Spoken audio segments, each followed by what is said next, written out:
see you, Mr. May. Hopefully this isn't too exciting for you and things go along very smoothly. Well, thank you, everyone. I call this meeting to order, and welcome to the 13th meeting of the House of Commons Standing Agriculture Committee of Agriculture, Agri-Food, and Food Security.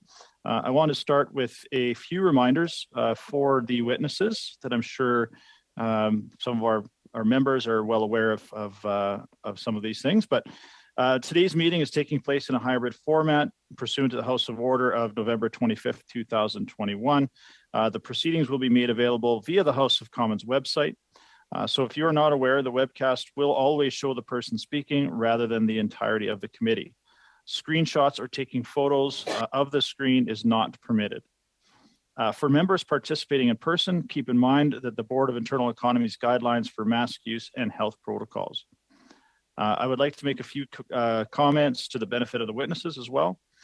Members and witnesses may speak in the official language of their choice. Interpretation services are available for this meeting. If interpretation is lost, please inform me immediately and we will ensure interpretation is properly restored before resuming proceedings. Before speaking, please wait until I recognize you by name. If you are on the video conference, please click on the microphone icon to unmute yourself. Those in the room, your microphone will be controlled as normal through the proceedings by the verifications officer. When speaking, please speak slowly and clearly. When you are not speaking, your mic should be on mute. A reminder that all comments by members and witnesses should be addressed through the chair. Now we are beginning our second panel on the environment study, and we've got two witnesses with us today. Pursuant to Standing Order 1082 and the motion adopted by the committee on Monday, January 31st, 2022, the committee is resuming the study on the environment and the contributions of agriculture. I now would like to welcome our two witnesses for our first panel today. And with us by video conference is Dr. Angela Bedard-Hahn. She's the Dean and Professor of the College of Agriculture and Bioresources at the University of Saskatchewan.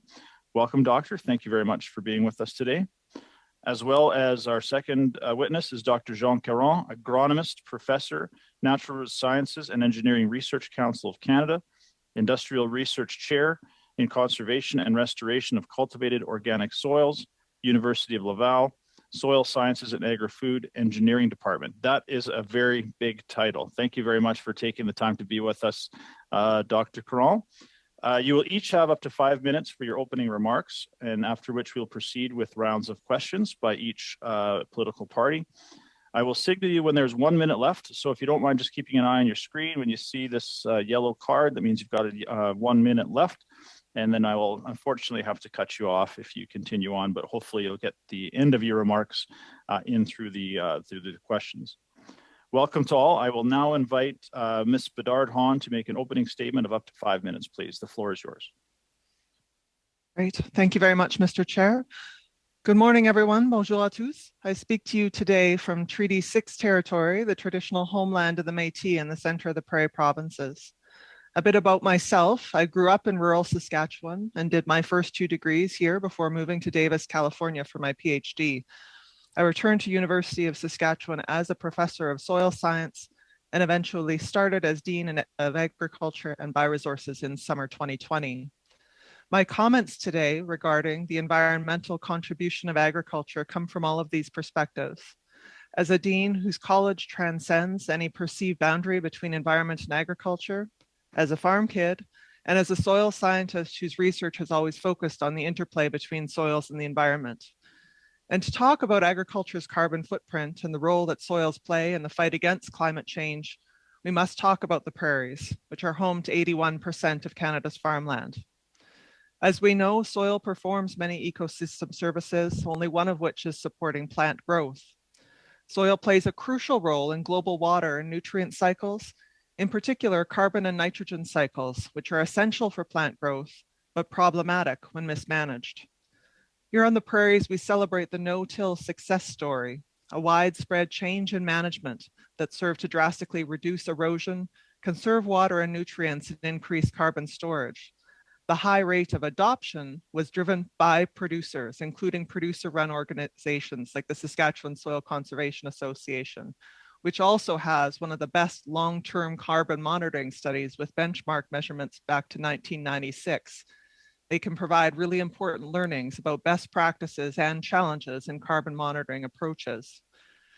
Their prairie soil carbon balance study found that spatial variability can be very high in both the short range, within a few meters, and long range across climate gradients from semi-arid to subhumid. Furthermore, the time-related or temporal variability of soil processes can be very high due to management practices and things like multi-year droughts, which lead to crop failure. When we add in consideration of greenhouse gases, the spatiotemporal variability is exponentially greater. And understanding what drives carbon dynamics, both the quantity and persistence of carbon stored, is essential for us to account for that variability. That said, please don't let my discussion of variability alarm you. Soil management can be, and in many areas already is, part of the solution to climate change. But we need to be sure we have the resources and tools available to meaningfully quantify carbon sequestration. Which brings me to my first key point for this group. Implementing policy based on soil carbon levels will require rigorous measurement and monitoring standards that recognizes these sources of spatial and temporal variability. A couple more things to keep in mind about variability. First, it's a challenge everywhere, not just the prairies. BC, Ontario, Quebec, Maritimes all face similar challenges. However, the best practices for increasing soil carbon will also vary widely across the country. There's no one-size-fits-all solution. What works for the St. Lawrence lowlands is not necessarily appropriate for the Alberta plains. My second key point for the group today, we're hearing a lot right now about managing soils to optimize soil health through approaches like regenerative agriculture. But as we think about agriculture and the environment, we also need to find a way to reward those who have been doing the right thing for a while, incentivizing continued best practices to be sure that the carbon they have already accumulated stays sequestered and not simply focus on new carbon accumulation from 2005. Here in the West, no-till has resulted in tremendous improvements in soil health since its widespread adoption in the 80s and 90s. But early adopters were part of the solution decades before we set an arbitrary baseline of 2005. So how can we reward those early adopters as well as encouraging late adopters to get on board? My third and final point, there are many creative minds looking for the next great carbon-saving environmental solution. But as we brainstorm, let's not lose sight of the trade-offs. One example that comes to mind is proposals that involve removal of crop residue from fields to produce energy. This would serve to reduce the amount of carbon returned to the soil and ultimately result in a net loss of soil carbon as carbon dioxide. We need to think about agriculture as a system. Henry Jansen from Ag Canada most eloquently described the soil as a conduit for the soil energy captured through photosynthesis. If we lose sight of the full cycle, we run the risk of undoing past benefits or worse. In closing, prairie researchers and farmers are already part of the climate change solution and are willing and able to do more, but we need the right tools to track our progress, the recognition that there's no one-size-fits-all approach for a country like Canada, and the policy to support meaningful action, including recognition of what's already been done. Together, we can and will dig deeper and explore new ways forward. Thank you. Merci. Thank you, Ms. Bedard-Hahn. I appreciate your testimony. Maintenant, Monsieur Caron pour 5. We'll now go to Mr. Caron for 5 minutes. Well, thank you very much for the invitation to provide my remarks this morning. I'm a professor at the University of Laval, as you know, and I've worked on the structure of soil in Ontario, Quebec, and across North America. So that has given me an ability to talk about an overview about the soil. And I was very happy to have an opportunity to issue an expert opinion to a Senate committee and to hear that the committee was going to be focusing on soil health. I sent in a document in both English and French, and it summarizes the 3 points that I'll be addressing this morning. The first point is that I've been working in this field for 36 years. I've noticed 3 very important things. First of all, the Senate committee And the work being undertaken by this committee at the House is very timely because the issue is crucial. It's not new. The Sparrow Committee studied this in the 80s, and there are a number of points that came from it. And this became very important in the 90s. A number of programs were set up at the time, and they produced some encouraging results. In the early 2000s, those efforts were ended. There was very little public support for them, very little private support as well to continue the work. But the problem continues to exist. And we don't notice it, though, because there's been very little structural follow-up. Statistics Canada, for example, that takes and compiles statistics on the health of Canadians, but there isn't something similar for soil health.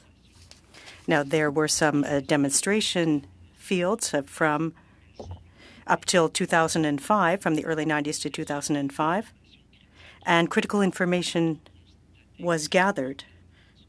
And what we can see is that the problem continues to exist.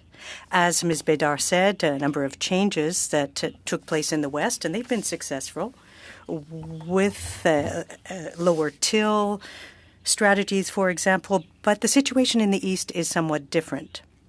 The soils are increasingly more compact. There is less rotation, crop rotation.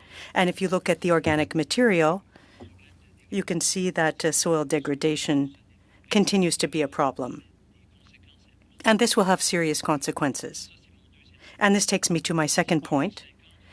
Between now and 2050, we have to increase productivity. But the health of the soil is declining. Rotations are costly. The price of commodities, like soya, for example, is essentially controlled by an external exchange, and we have very little control over that. So financial incentives, financial pressure of the costs are such that fewer and fewer farmers are rotating their crops, and this is having an impact.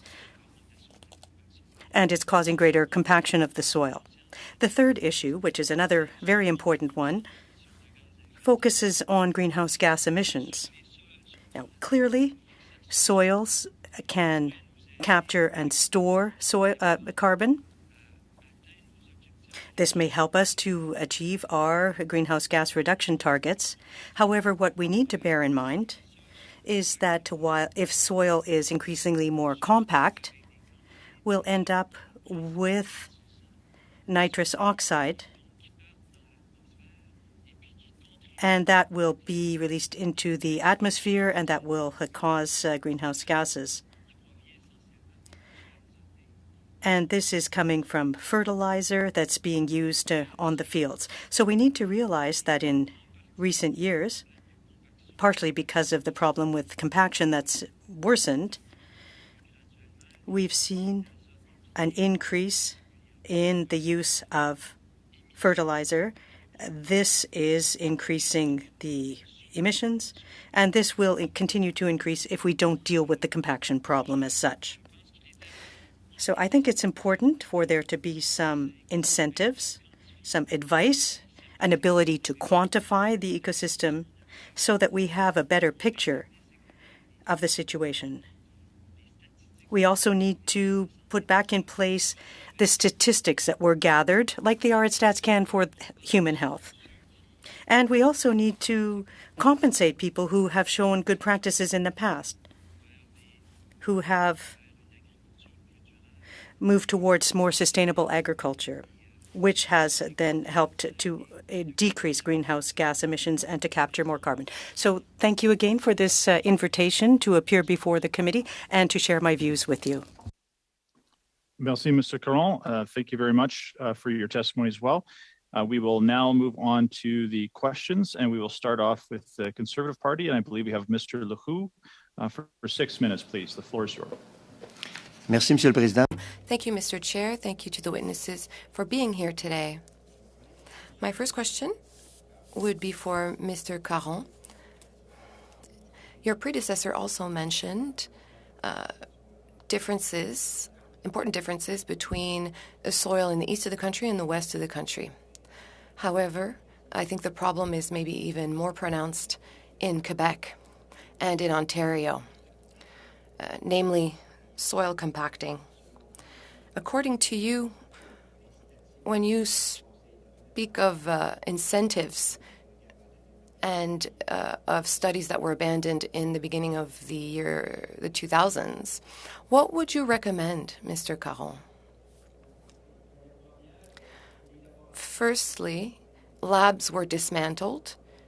We need to implement more measures. However, last week we were conducting a survey with producers, and they don't realize all the environmental gains and productivity gains that would stem from best practices or better practices.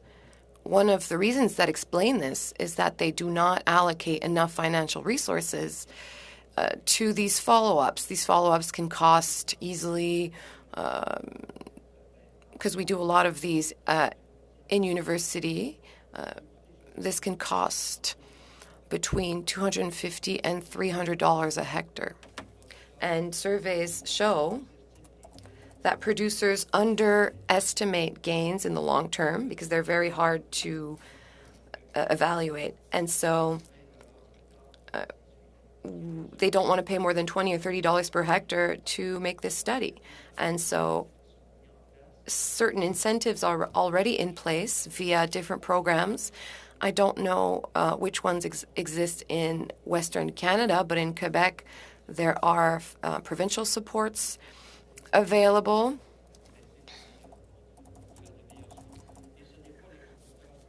So that consulting firms can improve their follow-ups. We also have farmers who put in place soil improving measures. Sorry, Mr. Caron, I had a second question. You say that there are means that have been offered. So is it because there's not enough awareness amongst farmers to use these new practices? And how could we raise this awareness, and how could producers better benefit from these programs? I've spoken at length on the importance of transfer mechanisms. The most effective transfers are when we have model farms who have adopted these new practices and can talk about them to other producers. And this is usually done in collaboration with research teams that back up their claims by data gathered on the ground. So the transfer programs, if they can be implemented as payment programs also. So we can talk about gains in productivity, the advantages for biodiversity, the improved capacity to stock carbon, a better water quality. So all practices that give way to this should be celebrated, and that would be important. You've spoken about soil compaction. This is an important factor in greenhouse gas emissions, in nitrous oxide emissions. You've mentioned that there's a great disparity between Western and Eastern Canada. Do you have any recommendations to give to the committee with regards to this issue? Did we quantify the percentage of difference between Eastern and Western Canada? Yes, and very little, and that's the problem. We should have more follow-up, allowing to assess over the long term what is the productivity loss due to soil erosion. And these studies are lacking. There was some in the 80s. They should be updated. Another issue is that the size of tractors is increasing. And so, of course, the fact that there is less labor force, we're using larger equipment, and if it's over 3 tons, and it's a huge charges, and this compacts the soil, and it's a greater and greater compaction of the soil, and then we're stuck in a spiral. With a larger tractor, there's more compaction, and there's more Yes, Mr. Caron, we know, but in the field, how can we apply the labor issue? I mean, of course, the size of the tractors and the weight carried by each of the wheels is important, but if we talk about improving productivity, what would be the solutions that you could lay out for us? Answer. So reduction of the size of equipment is necessary, and one of the ways is to increase robotization, and there will be more autonomous, smaller equipment to evaluate the quality of the soil beforehand, before going into the field. So we're talking about long-term policies here. We're waiting for these tools over 5 or 10 years, but the wave of the future will be robotics, to have more smaller units able to do localized work. Thank you. Thank you, Mr. Caron. Monsieur Lehoux. What a tough time getting out of Halifax this morning. So we're going to move now to Ms. Taylor-Roy. Over to you. Thank you very much, Mr. Chair, and thank you to both our witnesses. It's really encouraging to hear the work that's being done in academia on these issues, very important issues. I was wondering first, Dr. Bedard Hon, I hope I'm saying that correctly. I think you're amazing as an academician, and I love the fact that you're a farm kid from Saskatchewan. It really roots you in the practicalities of a lot of this as well. And I must admit, until today, I realized you did research on soil, but I didn't really know that pedology was all about soil. So thank you for that. But one of the questions I have is for you, is that right now, Saskatchewan is the second largest emitter, and I also realize one of the largest producers, agricultural producers, so it makes sense. But there's a lot of potential there to decrease emissions in Saskatchewan. And we know that soils play a role as a carbon sink. And we've heard from previous witnesses, from yourself and from Dr. Caron, that the measurement of the carbon content and trying to track that is a real challenge. And now you've added today by talking about the spatial temporal variability, which concerns me even more. But I'm wondering, do you have any specific ideas on how we can address this? Because we did hear from prior witnesses who said our measurement systems are outdated, outmoded, that we don't have good data, and of course we know how important data is in solving a problem. So do you have specifics and how the federal government might be able to help with this very challenging issue? Great. Well, thank you. That's an excellent question, and one that we certainly are grappling with as a discipline. So when I think about how we can best address this challenge, there's a few key components that I would speak to. The first is with respect to having some clear standards in place. And so as an example here, we can talk about, when we talk about measuring soil carbon, we want to make sure that we have a clear understanding of how we can how we can standardize those measurements across a region. So as an example, right now, I do a study, Monsieur Caron does a study, maybe one of our colleagues in Alberta does a study, and we need to make sure that those are comparable to each other in terms of how we are doing those and the methodologies that we use, and that there is that standardization.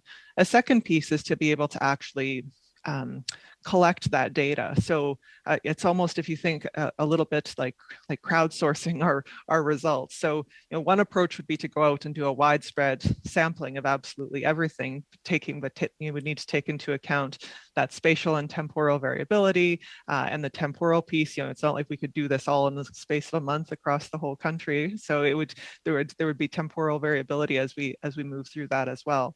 And so thinking about how we can actually consolidate some of this data together, because we've got more and more technology now that allows us to computational techniques that allow us to work with large data sets, and so that type of work is also essential. A third piece, and I know a number of my colleagues work in this space, of coming up with methodologies that allow us to do a more rapid assessments. There are new spectroscopic techniques constantly emerging and being tested. I'm probably approached every month myself just on companies wanting us to collaborate with them on new technology that they're developing. But the key there, again, relies on being able to link it back to some of that high quality in situ data to start with. So actually having a proper soils database that you can build what we refer to as a spectroscopic library. And so, but there again, the spectroscopic library, if we're going to use some of these new techniques, you again need regionally specific databases. So the one that works here in Saskatoon would actually look even different from what would work best around Winnipeg. And so we actually need all of those if we're going to move to some of these new techniques that we're hearing about. Again, we need to be able to build all of this data together. So there are projects getting rolling in that space. I think one of the roles that the federal government can play in this, one is finding ways for regions to work more effectively together, right? You've got the benefit of that bird's eye view that looks across the country, and so making it creating opportunities for us to transcend some of those boundaries and actually work more effectively together, and in particular through some of those opportunities to consolidate data and practices. And I think prioritizing that, sometimes when we submit a grant, it doesn't look particularly exciting to just be measuring carbon after carbon after carbon in a sample, but it is through that building of that database and the organization of that important data that we're able to actually identify some of those larger patterns. And then being able to link that as well with some of the key management data, that's where we're actually going to find those great learnings. So as an example, when we think about that prairie soil carbon balance study that I referred to earlier, one of the challenges that they had was in between measurement periods where they would go back every few years. If the land had changed hands in between sampling dates, there might be a loss of some of that management history data. So whether it's the cropping rotations or if something happened, if there was a disease outbreak or something happened in that field that might have affected the results, that's what we need to be able to fully address this. And so data management, while it might not sound particularly interesting, is absolutely essential to really get at some of these underlying questions. That's great. Thank you very much. And I agree. I think the data management is very important for understanding, what the problem is and what progress we're making. And one other... Miss Taylor-Roy, I apologize. We're at about 6 minutes and 10 seconds, so I even tried to give you... That's fine. But we had great testimony. Great testimony. I had a great, robust answer, so that's fine. Merci. Maintenant, Monsieur Par. Mr. Perron, thank you to the witnesses for being here. It's really interesting. As a complementary, they're very complementary witnesses. Mr. Caron, when we hear about spatial and temporal differentiation with regards to soil quality and conditions, I heard tell that because of the level of humidity, it was harder in the western part of Canada and Quebec and Ontario. It's harder to do a carbon capture. So how are we going to standardize a measurement unit? We have to have something solid to compensate those who have been doing good things. I'm very pleased to hear these two witnesses speak to this today. But we have to be able to work over a longer term. I'd like you to speak to this. Excellent question. The agriculture in the east and the west are very different because of the climate. The climate is very different. The types of soil is as well. So it's very difficult to have one standardized criteria. Mrs. Bedard expressed this very clearly. We need to regionalize this. We need to regionalize the parameters. So we need a type of regionalization. The types of production environments are very different.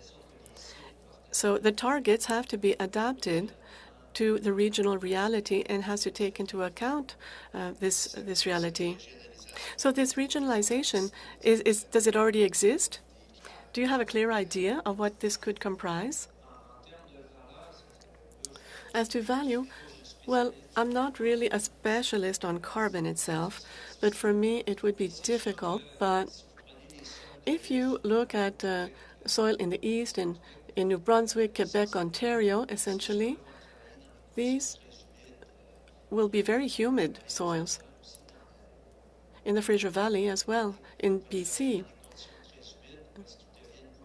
The conditions are very humid and soil is more sensitive to compaction, more than what we'd find in the West, where there's less hydric deficits. So the pattern that we see right now, and we have 470 profiles in Quebec that show clearly that the issue of compaction has gotten worse. We have about 60% of the soils that are affected by compaction. So I don't think that you have figures that are this large in the West. I think it's an issue that is specific to the East. So the organic levels will be higher in general because these environments encourage the production of a biomass because of the climate. So the link is not a direct link. It doesn't have, it's not the same critical issue as what it could be in the West. There are huge differences. So you're insisting a lot on the issue of compaction. Mr. Lehoux also asked a few questions, and you talked about reducing the size of machines. Could we do anything else in order to encourage this? And especially you're before a standing committee of government, is there a recommendation that you could make to the government of Canada so that we would be able to improve the situation? Mrs. Bédard spoke to this earlier, better follow-up, and we need data. These are very difficult issues, and it's very hard to negotiate as well because the data is private. They're not standardized, and sometimes this can be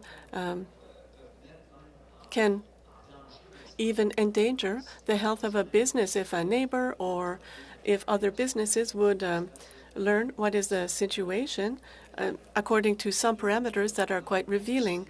So it's difficult to use the data available from businesses. So we have to have access to independent data sets. We need to have follow-up programs.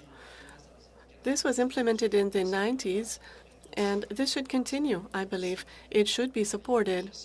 I know that the federal government does support national programs with researchers in Agriculture Canada and through different research funding programs. But with regards to soil health, this was limited to a few indexes. So I'm talking about soil compaction, but we also have the loss of biodiversity, pesticide contamination, loss of organic matter, erosion. So there are many issues, and all these things have been raised in the past. Perhaps the most serious issue that we're not speaking to for the future and the next generation is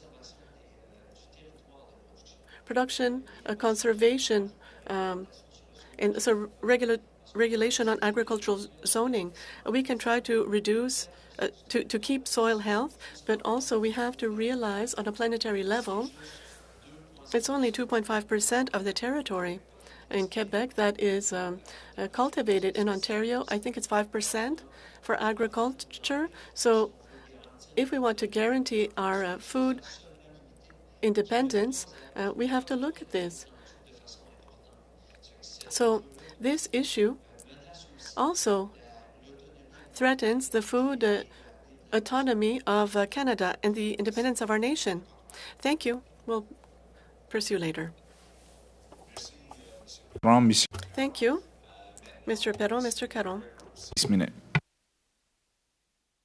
Thank you, Mr. Chair, and thank you to our witnesses for helping our committee make its way through this study. Your testimony truly has been very valuable to us. Dr. Bédard-Hahn, I'd like to start with you. Australia has just embarked on its first ever national policy on soil. This is a framework that's really going to govern how Australians value, manage, and improve their soil for the next 20 years. It's a strategy that has been launched in cooperation with state governments, with many industry and agricultural stakeholders and the larger community. There's going to be a lot of data collected from this initiative, making sure that they're sharing that data, and really just trying to identify the priorities, through research to figure out like how they're going to manage this incredibly valuable resource. And I find this to be a helpful example because, Australia's federal system of government is remarkably similar to what we have in Canada. They have their national capital in Canberra, and they have their state governments just like we do here in Canada with our provinces. And the distribution of powers is remarkably similar to what we have in Canada. I'd like to ask you, what is your opinion of Australia's national soil strategy, and do you think that that is a model that we could use here in Canada? I certainly do think that that type of distributed approach would be very valuable. In some of my own research where we're looking at soil information systems, we often talk about what we refer to as a federated model as being one of the ideals, just given some of those regional differences, because if you centralize it to a single location, you lose some of that regional expertise. And so to me, in an ideal world, we would have, if we're looking at a national soil information system, it would be built off of harmonization of regional systems. And so the work that's being done in Quebec could be, and there's plenty of data models for this, but that federated system then is such that you could, information from Quebec can be brought in, information from the prairies, from the Maritimes, and then that information is essentially harmonized. But ideally, you've got some standards, as I mentioned earlier, in place, so that when the data is collected in the first place, it can be more readily compared to each other. The other piece to keep in mind with that, and I think this is some of what Monsieur Caron was touching on, is given some of those regional differences as well, though, is making sure that we are measuring the right things. So it may be that having a good handle on nitrous oxide as well as soil carbon, and as well as some of the other risk factors when we're looking at soil health. All of those various factors play into the overall picture of soil health. And when I'm describing soil health, while carbon is a common indicator, it's so much more than that, right? It's really about the optimal function of the soil. And so a distributed system that allows us to look at a soil in the context of what is the optimum function for that soil. So some of the organic soils that are used for agriculture in Quebec, their optimum function would look different from the PEI potato fields. And so what do we need to measure across these different areas? But I think the database could draw from regional. So there would need to be that regional support, though. That would be that's the only risk, is if you have differences in priorities amongst the different regions, such that you would have to be sure that there was that regional support in place, so you had the quality data that could feed into that federated system. And that's one of the things that Australia has done very, very well. Thank you very much. Dr. Caron, in one of the previous questions, you were asked about the productivity and how that works with compaction. Just, I guess, to inform this committee, can you just elaborate, what happens to the soil's ecology and microorganisms when that compaction occurs? And what does that do in terms of nutrient cycling and a plant's ability to grow? Because you mentioned that in highly compacted areas, farmers are forced to use more fertilizer. I just would like to invite you to delve a little bit deeper into that to help inform this committee's study. Oui, alors. Yes, so when a soil is compacted, it will reduce the quantity of air, and so the microbes use oxygen. But after having this lack of oxygen, they will start to use the nitrous oxide, and they will emit nitrogen, N2. And so if we look at the work on compaction in New Zealand, this has shown that when soils compacted, they could lose between 10 to 60% of nitrogen through form of N2. And so this is a huge quantity.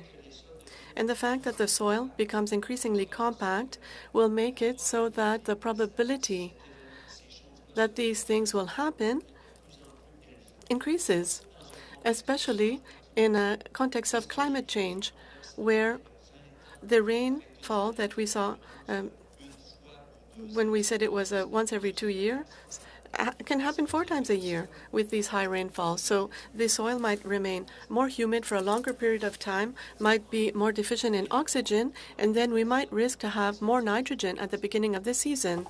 On sait pas encore, So at present, based on the indicators that we have, and the most recent study from Quebec on the soil, 60%. Sorry, Mr. Caron, your time is up. Mr. McGregor will now go to Mr. Epp. You've got 5 minutes. Thank you, Mr. Chair. Thank you to both the witnesses for your excellent testimony this morning. I'd like to begin with Dr. Bedard Hahn. I will be lobbying my committee members to ensure that all 3 of your recommendations, your points, end up in the final report. I really do feel that is very, very timely and accurate. Being a farm boy from southern Ontario, from vegetable productions, I also appreciate the under the dirt under the nail perspective that we bring to the settings that we find ourselves in. I'd like to begin with the following. Canada is participating in a lot of international discussions around some of the climate challenges, some of the soil challenges that we're facing. Can you provide us with your assessment of some benchmarking of where Canada is at relative to the other bread baskets? You know, obviously we have Ukraine much in the news now, but the U.S., Australia, we've talked about it a bit, Brazil, other major food-producing areas. Where are we at in our soil preservation, in our storing of carbon, our greenhouse gas emissions from agriculture? Can you provide us with a rough benchmark? And you're muted. Sorry, I was unmuted before, and then I was very cleverly muted myself to start talking. So the challenge, of course, becomes that regionality, right? And so I could, if I were to provide a generalization, it might be true for one region, but not for another. And so when I think very broadly in terms of some of the work that we've done in the West, so certainly we have stored a lot of carbon here through mechanisms like conservation tillage.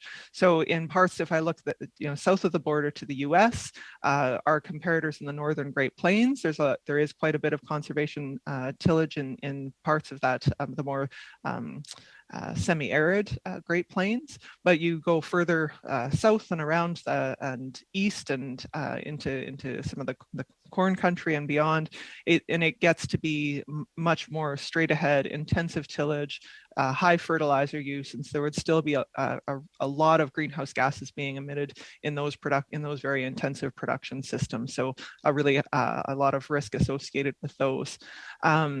Again, I think Brazil is probably comparable in a lot of ways to Canada in terms of the mix of systems there. One of the challenges that you would see in parts of Brazil is where there is continued deforestation, right? So there's going to be a lot of carbon being emitted associated with that ongoing as more and more land is cleared. That is one of the biggest periods of carbon loss associated with the system. And so, thank you, Dr. Hahn. I hate to cut you off, but what I'm hearing you say is the same thing in your comments. A lot of variability.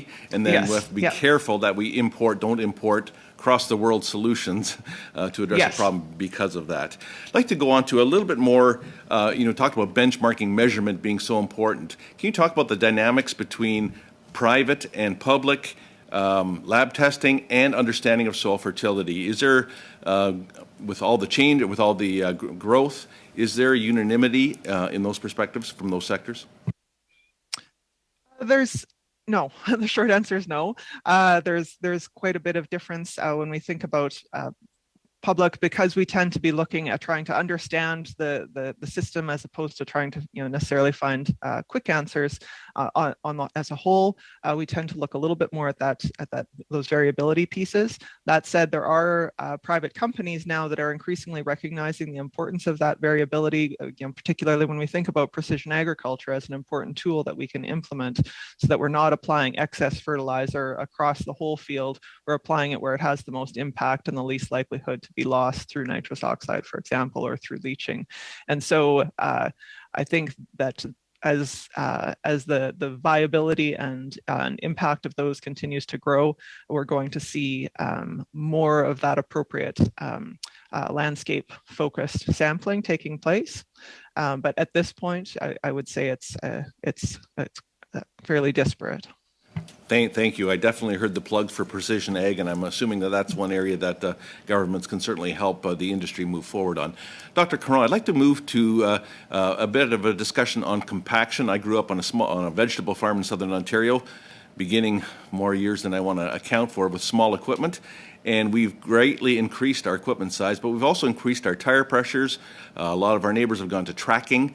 Would you agree that, certainly footprint and kilograms per square centimeter, I'm more pounds per square inch, is what I'm more used to, would be a greater consideration when talking about the size of the equipment? There's certainly a lot of advantages to automation. A quick comment, please. 35 ans, s'il vous plaît.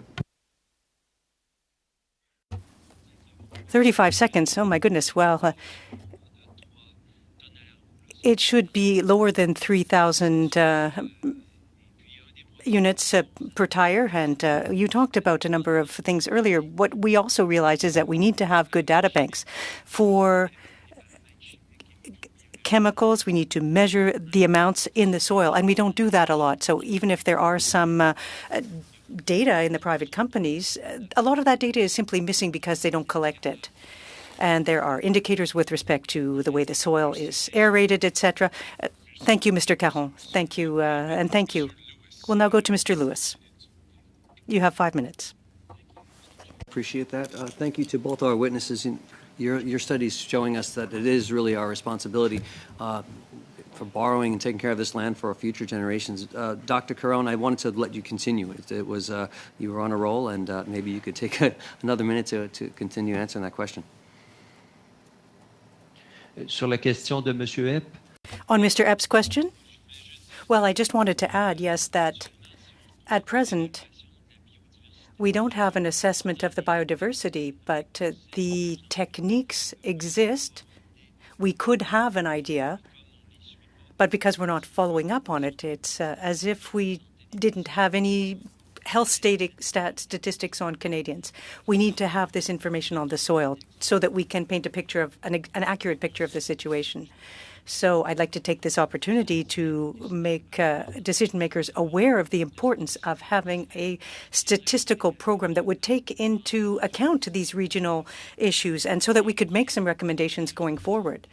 We need to then see investments to promote follow-up, more analysis. It's absolutely crucial for painting that broad picture and those regional pictures. Dr. Bedard-Hahn, as I'm hearing things, both of you are saying more data is necessary. We are also hearing more public awareness is necessary, and addressing costs to our farmers. So if I were to go back to the first point, the more data, just if you could help me understand, would farmers themselves be participating in these samples, or is this something that would require, levels of technology that an average farmer can't, and we'd have to go around? How would we get down to the actual ground level? I think there's two components there. So one of the challenges we face is just to get really, given the wide range of variability associated with soil carbon, the spatial variability. One of the challenges with asking a farmer to do this without providing a lot of important context to them is just knowing how to collect the sample properly. Because collecting a soil sample for analysis, if you collect it, if you over compact it, for example, or you get too loose of a sample, that's going to influence your results. As well, there's going to be a big implication of where in the field you collect the sample as well. And so a farmer might inadvertently either over or estimate the amount of carbon that they have depending on where they collect that sample. So I think a combination of a more a controlled or sort of a well government organized data sampling strategy would be important, but it could be complemented with some of those other techniques. As we build that spectroscopic database, for example, that I was referring to earlier, there may be more opportunities for us to get for producers to collect more of those samples, or in partnership with the agronomists that they might hire to help with their work as well. Well, thank you. And given your level of expertise, what would your best case timeline? What would you like to see? How fast can we move on this one? I saw you smiling. I asked for that. I'm like, well, that depends how much we want to invest in it, right? And so that's always the challenge, right? So we can move fairly quickly if we throw enough money at a problem, as we saw with COVID vaccines, right? We can move very quickly if we have the right resources, but we do need to. It does take a good bit of time to get out. 81% of the farmland here in the prairies. That's a big area if we wanted to actually get a systematic sampling carried out. Perfect. Thank you. If I could switch to Dr. Caron. I think you had mentioned a major barrier to adopting the agricultural practices that support soil health is the price of commodities themselves, which remain low, which is it's difficult for the growers to be able to afford the cost. So sometimes we're hearing that rotations are disappearing, not only because of the cost, but also because of the disappearance of mixed agriculture. And initiatives like agroforestry, I think you mentioned in your statement, and agricultural systems providing better biodiversity and additional rotations are needed. Can you address why the rotations might be disappearing like that, and how we can, encourage agroforestry or more diversity amongst farms as they're becoming more and more, focusing on one crop?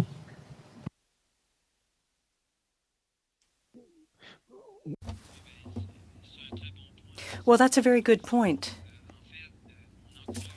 We do encourage soya and feed corn in the east.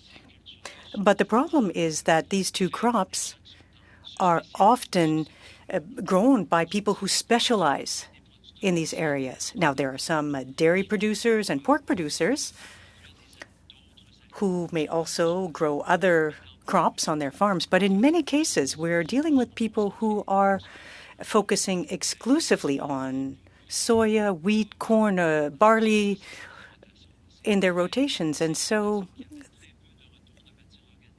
these rotations don't put very much biomass back into the soil.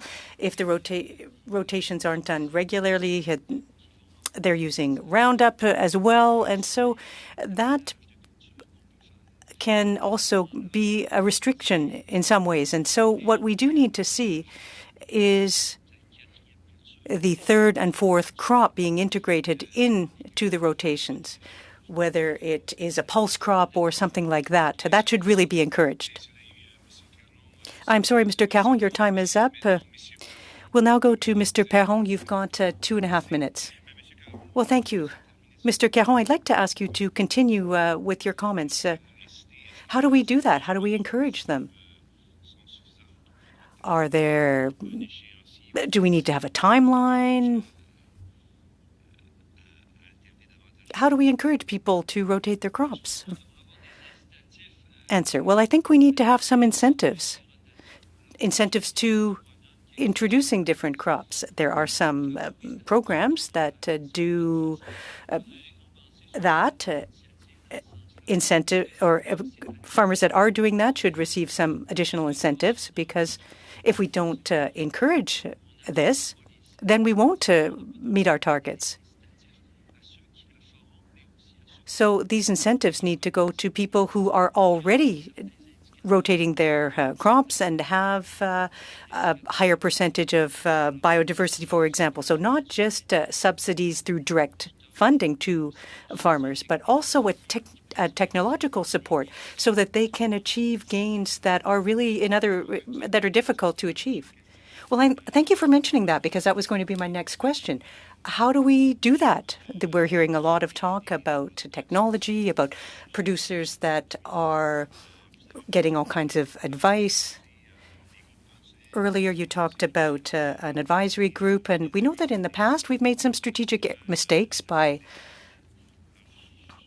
So I'd like you to tell us, set the record straight for us. What do we need to do? Answer. Well, I know that there's a bit of a dilemma. I'm not sure how widespread it is outside Quebec, but in Quebec there's been a change with respect to the Agrologist Act and with respect to the use of pesticide and fertilizer, etc. So there's a conflict of interest. Changes were made to deal with this situation, and there's a new piece of legislation coming forth. And there are some independent advisor groups. I saw that in the United States. It's something that exists in Alberta as well, in Ontario. And they should also be involved because there is less of a conflict of interest possible there. Many of them have a difficulty providing advice that's different from the recommendations to use of fertilizer because the services are so costly. Now, we know that in most cases, producers think they have a problem with drainage, but they've also got a drainage and compaction problem that they didn't know about because no one's done the necessary analysis to validate that. So it's a bit of a vicious circle, if you will. And if we don't do the analysis, then we don't have the right reaction or remedy to the problem. And that's not the fertilizer salespeople who are going to tell you that. That has to come from independent analysis. Well, thank you, Mr. Perron. Mr. McGregor, you've got to 2.5 minutes as well. Thank you very much, Mr. Chair. Dr. Bedard-Hahn, in your opening remarks, you had made mention of the use of crop residue as a potential fuel source and how that might be, quite detrimental to soil carbon efforts. Like in this Parliament and the previous Parliament, we have been tasked with looking at the issue of finding alternative fuel sources, particularly for grain dryers. And there are technologies out there that are trying to use crop residue as a fuel. Could you just expand on your opening comments? Because I think those are going to be very helpful to us. Just expanding on your opening remarks, but also if you have suggestions on what we should be pursuing. Sure. Well, I'll focus it on two things. So the first would be that we need to make sure we're doing a complete life cycle analysis when we're promoting these approaches. So looking at where in the region we're placing this, and then figuring out, we're capable of the science to say, okay, if we start to remove the residues, what will the implications be in the long term? Is it a matter of saying, well, no, you can only remove your residues this many times in a number of years, and sell it to this, this plant, or is it only certain types of residues can be used for that? So that's one piece. But the other piece I think we really need to be thinking about is there are lands, particularly here in the prairies, we have a lot of salinity, for example. There are lands that aren't great for growing annual crops that might be well suited to producing other types of feedstock. So Monsieur Caron mentioned agroforestry, for example. Are there fast-growing woody biomass crops, for example, that we could be growing in those spaces, or other types of residues that we could be producing on these more marginal agricultural lands, and using those instead. So we want to make sure we do a full life cycle analysis and look at what are the implications of removing these residues based on the soils that we're dealing with. Thank you for that clarification. Chair, I'll wrap up there. Thank you. Thank you, Mr. McGregor. Look, to our witnesses, Ms. Bedard-Hahn and to Mr. Caron, thank you so much for your presence and your testimony here today. I know, as members have expressed, we're beneficial for it. Colleagues, we're going to move quickly to our second panel, so just 2 or 3 minutes, don't go far, and I'm going to turn it over to the clerk to do some sound checks. Thanks.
joining us virtually via video conference today.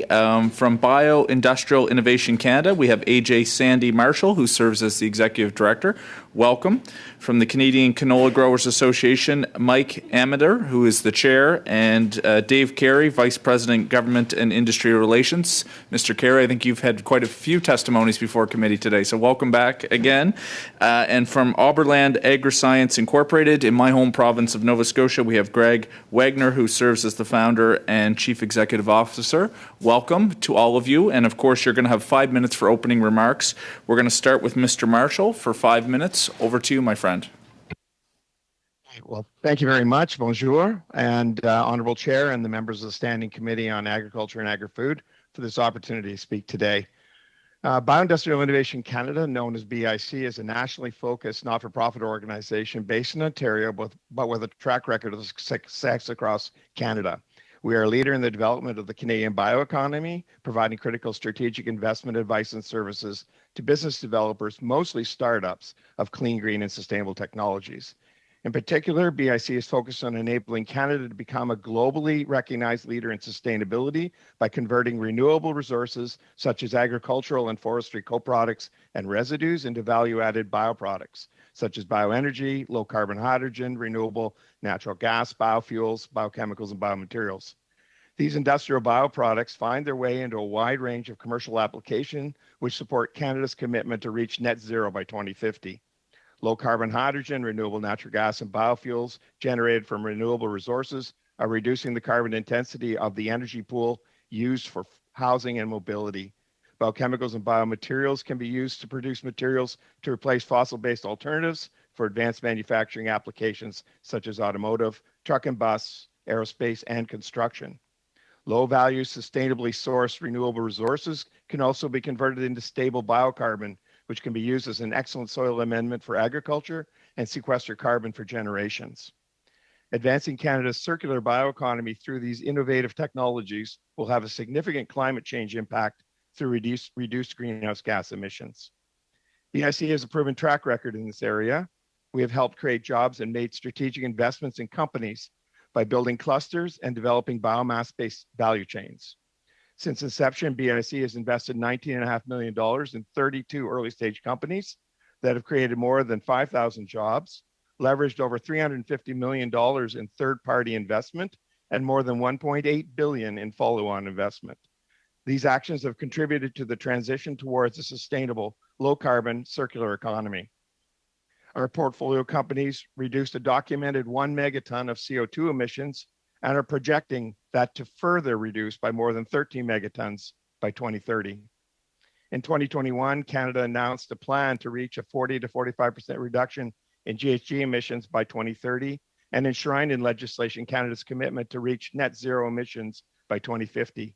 These are ambitions that BIC shares, and we know that the government is looking for all available options to find these reductions. While it is important that all sectors and industry play a role, the government needs to ensure that startups are not forgotten in the process. Canada has the most abundant and sustainable biomass resources and is highly adept at generating value from them. These abundant natural resources have shaped the country from coast to coast. Historically, Canada's traditional industries, forestry, agriculture, fisheries, and mining have been the economic drivers creating much of the fabric of Canadian business and culture. It is estimated that Canada generates more than 50 million tons per year of sustainable agricultural residues available for conversion into bioproducts. In addition, co-products from food and protein production, such as starch, fibers, and oils, are valuable feedstocks for industrial bioproducts, such as plastics and resins. To help Canada reach net zero by 2050, the government should build a national green business accelerator initiative whose mission would be to make more capital seed funding available. Such a government-backed investment should have specifically targeted funds for business opportunities with the potential to have the highest impact on reducing emissions in communities from coast to coast. This will give private investors and accelerators the confidence they need to commit themselves to put startups on track for success. In summary, BIC wants to continue to partner with government and the agricultural sector in Canada by investing in early stage businesses to help them innovate and reach our goal of net zero. Canada has the world's most abundant and sustainable biomass resources and is highly adept at generating value from them. This reality presents an opportunity that we need to leverage, and we have the experience and track record to help. We can work together and address the ways in which Canada's competitive advantages, including access to biomass, global leadership in forestry and agriculture, sustainable resource management, and a skilled workforce, can make Canada a world leader. Thank you, merci, and I look forward to answering your questions.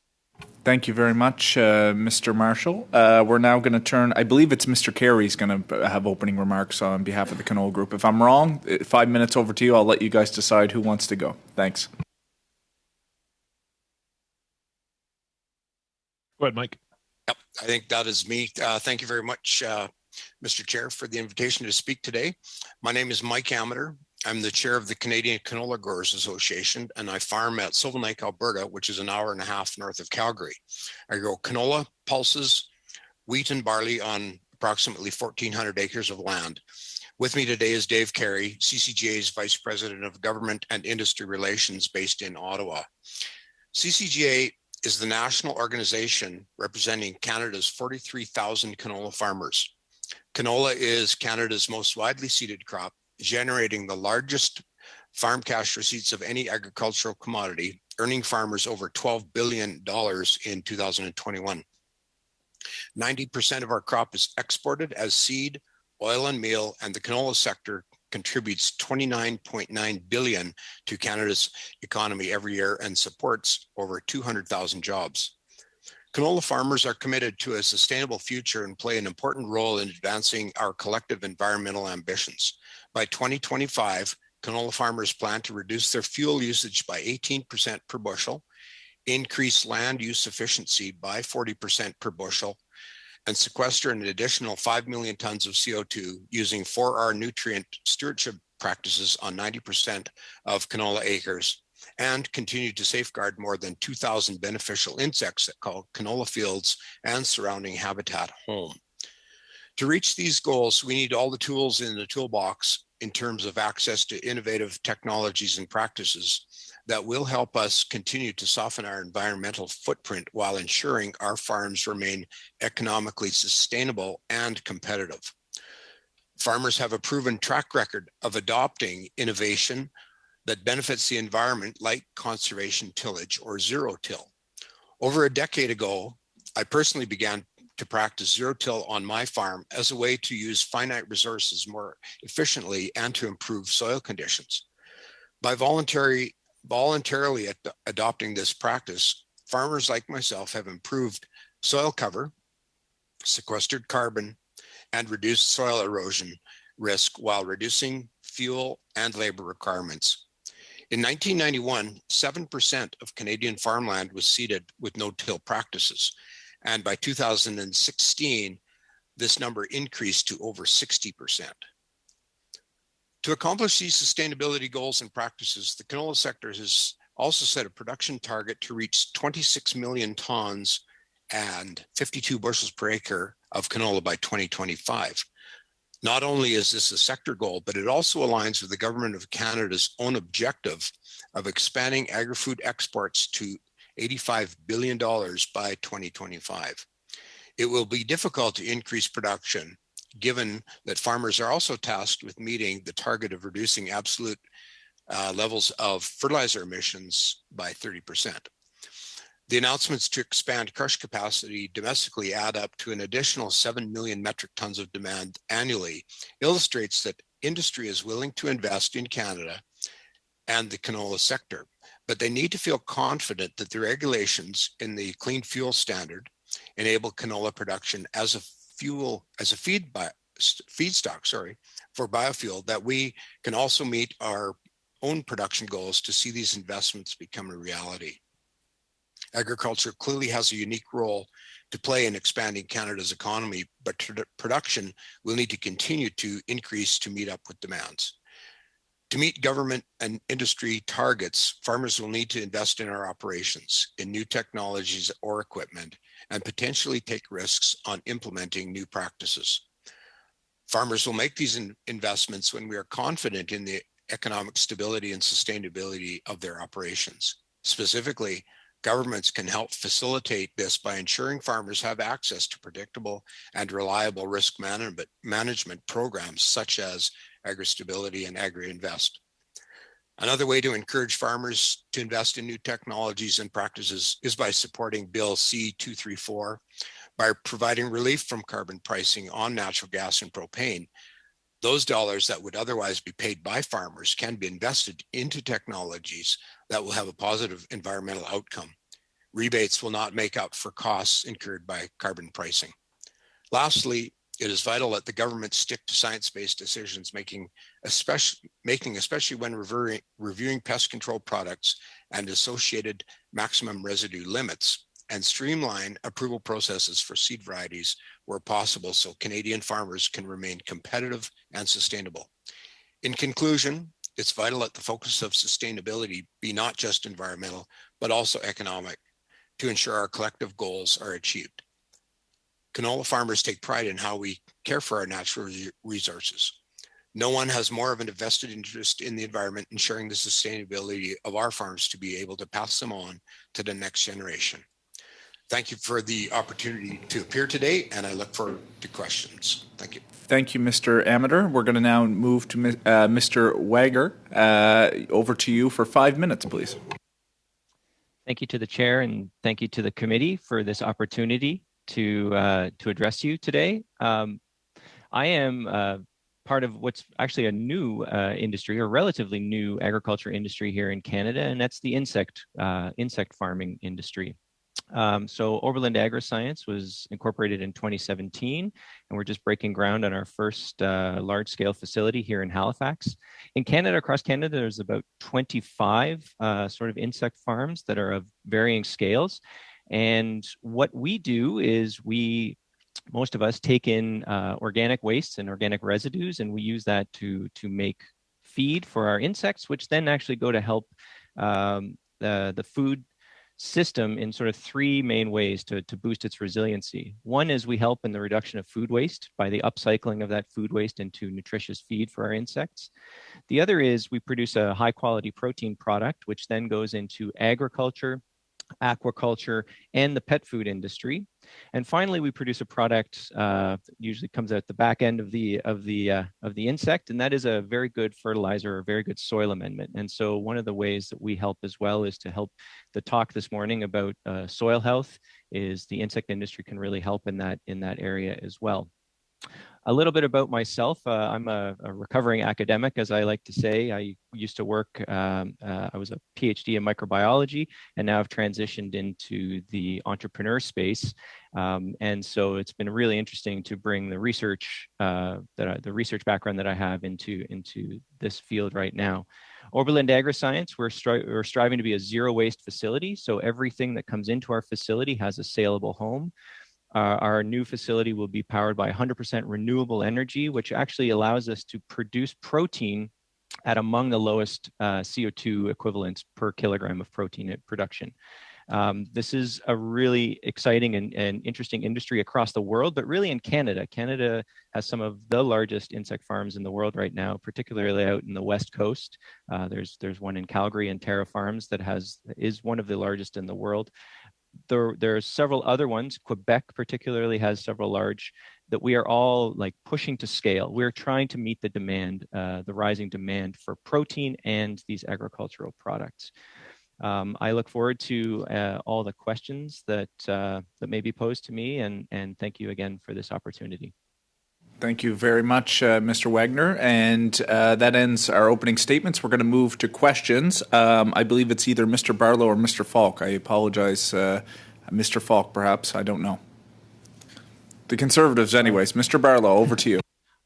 Thanks, Mr. Chair. You got a late start on the day, horrible flights. I can understand you'd be a bit off, so no problem at all. I'm going to start with the canola growers, and Mr. Amateur, you were talking near the end of your presentation about the importance of making science-based decisions when it comes to policy and regulations put forward by the government.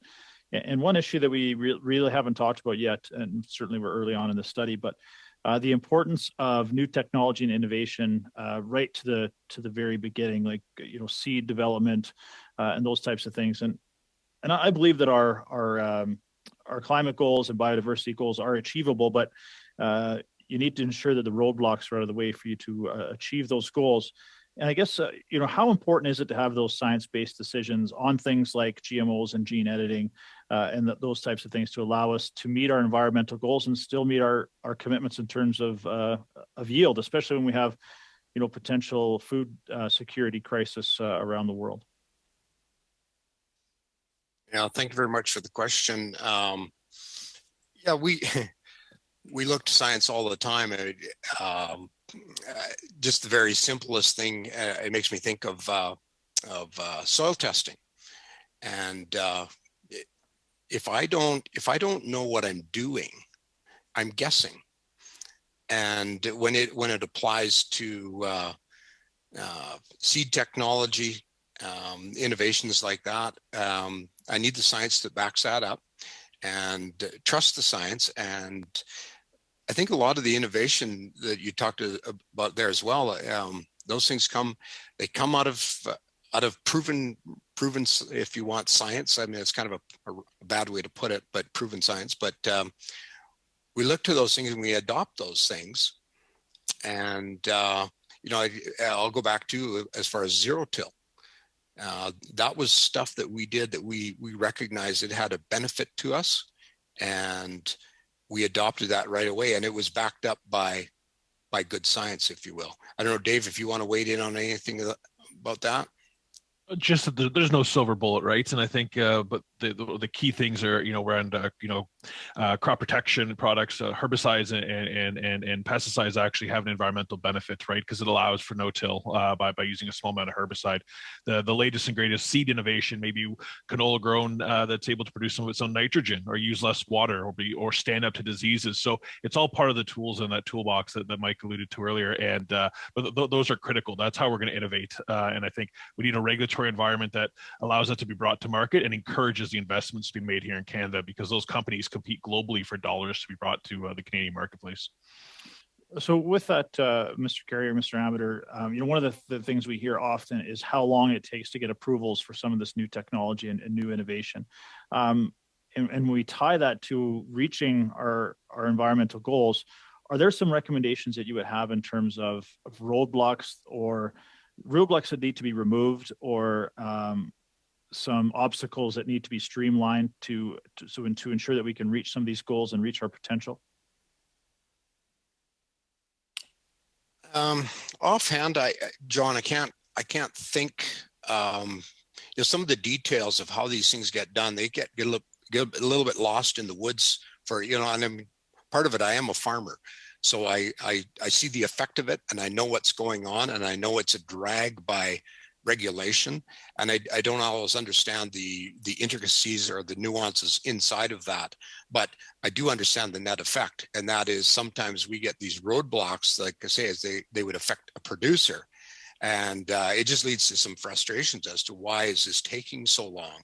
And like I say, I don't have enough knowledge of the intricacies of some of those things when they get, various departments within government, et cetera, why they take so long. But as I said, I do know they take a bit longer than probably what we think they should take. Thanks, Mike. I appreciate that. And you also mentioned that the willingness, let's say, of farmers to improve their equipment, to improve their own technology on farm, to meet their environmental goals, to remain sustainable and sustainable not only environmentally but certainly economically as well. But you also mentioned, it's to do that there needs to be some confidence in the economic stability of the business itself and the farm itself. Now we saw with the emissions reduction plan that was released last week and the Parliamentary Budget Officer's report that this carbon tax that is going to be taking more than $1 billion out of the pockets of farmers is not actually going to reduce emissions. Can you kind of elaborate a little bit more on why it's more important to have that money in the pockets of farmers to invest in their operations rather than government taking that out of the pockets of farmers? Well, the first thing that pops into my mind is, and I think perhaps a number of you, if not all, have had the chance to go to a regional farm show where equipment is showcased, and they're a little bit of a problem for farmers because it's worse than candy store for children. We go there and we see the new equipment, new technology, and we've got an extremely long history of adopting new technology, and it's not just for fun. I mean, we see the value of that. So if you leave the money in our pockets, we will adopt that. Like that is. I got a bit of a. Thank you, Mr. Amater. We're at time. I Sorry. apologize. And thank you, Mr. Barlow. Appreciate it. Mr. Amater, just while we're here, I did speak with the clerk. We're having just a little bit of a technical issue with your sound. Our translators are doing their best. If when you're asked future questions, if you could just try to be a little bit slower in your delivery, that will probably help. That's what we've been asked, but thank you. Thank you. Ms. Valdez now for 6 minutes. Thank you, Chair, and thank you to all the witnesses for your testimony to this very, very important environmental study. So, Mr. Wagner, congrats on breaking ground at your new facility. The work that you're doing at Oberlin is really going to make a positive contribution to our planet. So we had spoken with Mrs. Lockwood from Lockwood Farms in a previous committee, and she had made the choice on her farm to feed her hens with black soldier fly larvae, or BSFL, as opposed to using soy crops. She commented that the choice she made was for reasons like sustainability, being conscious about climate change, and animal health and welfare. So can you describe what are the main advantages for farmers to use BSFL in its different uses like feeders, frass, or protein? Absolutely. Thank you for the question. Yes, BSFL, or black soldier fly larvae, which I'm glad that you said black soldier fly larvae and not black fly larvae, because we'd be run out of Canada if we actually started rearing those. But the black soldier fly larvae is a very good species of insect to feed to multiple livestock animals. So chickens, poultry, swine, and also aquaculture. So particularly in chickens, one of the requirements that they have for laying hens is a high calcium requirement. So calcium is important, of course, for shell development in laying hens. And the soldier fly naturally accumulates very high amounts of calcium. So as an insect species, it accumulates thousands of ppm, parts per million, of calcium within its body that when then fed to livestock or poultry is a very readily absorbable, bioavailable source of calcium. So particularly for chickens and laying hens, the soldier fly is an ideal supplement to the local feeds. And it's something that's been long known in the backyard chicken industry, but now more and more as more soldier fly farms grow to scale, we can now start to supply some of these larger producers. And so that's really where our role is providing good nutrition for those for those animals. It's also been shown in the hog industry or in swine industry that feeding a supplement of black soldier fly larvae to the hogs actually reduces intestinal distress, and that leads to healthier and more productive pigs on the farm. Likewise, in the salmon industry out here in Nova Scotia, of course, we're very linked to the aquaculture industry. And salmon are naturally, they spend in the nature in the wild, they would spend a lot of their times in rivers eating insects in the rivers, and so their metabolism is geared towards that kind of food stock. And so supplementing their feed with soldier fly is great as well. One of the things that's really nice about the soldier fly is because it's being fed on food waste and residuals coming out of other food manufacturing and grocery stores and the food waste that would typically either end up in landfill or low-grade compost, we are able to upcycle that, turn it into very high-quality protein product that can feed multiple industries. Thank you. And can you touch on I think you mentioned it in your opening statement, but really the impact to the environment as it relates to BSFL's high production yield on how you're producing it? Yep. So I'm currently sitting in our pilot facility, which is 7,000 square feet, and that's the whole production facility. The actual area in our facility where we're rearing the soldier fly is about the size of a tennis court. And in that area, we're able to produce the same amount of protein as about 140 to 160 acres of corn. Our new facility, which is located just across the street here, will be about 3 acres in size, or 1.5 hectares, and we will be able to produce the same amount as about 5,000 hectares of corn. So it's a massive amount of production in a very small area. And we can do this because we use the principles of vertical farming. So our larvae are grown in bins that we can stack. And the soldier fly has a tremendously rapid growth rate. So it grows about 8,000 times its size in 10 days. So one of my employees did the calculation, and this is the equivalent of a human baby growing up to the size of a blue whale in 10 days. So we have a massive production in a very small area. And that's why we can do do what we claim we can do. Thank you. And Europe is leading the way in this industry. So what assistance do you need to scale up or to help get more of your product into market? So definitely one of the things we actually get from a lot of industry that are looking to sign offtake agreements with us on the protein and on the frass side of things is, can you get to scale and how quickly can you get to scale? On the protein side, we have several large industrial players in the United States. Cargill and ADM are now looking at soldier flies. Here in Canada, we also have some very large industry groups looking at it. They are all waiting for the industry to scale. So I mentioned that in Canada, there's about 25 insect farms of various scales. 3 to 5 of them are actually at producing large volumes. And several of us are right in the process of scaling to that first large-scale industrial process. One of the things we do need is we do need help getting a lot of these smaller companies out of the R&D phase and into their commercialization phase. In Atlantic Canada, we've been very fortunate. There's a lot of government programs that really help a lot of these companies.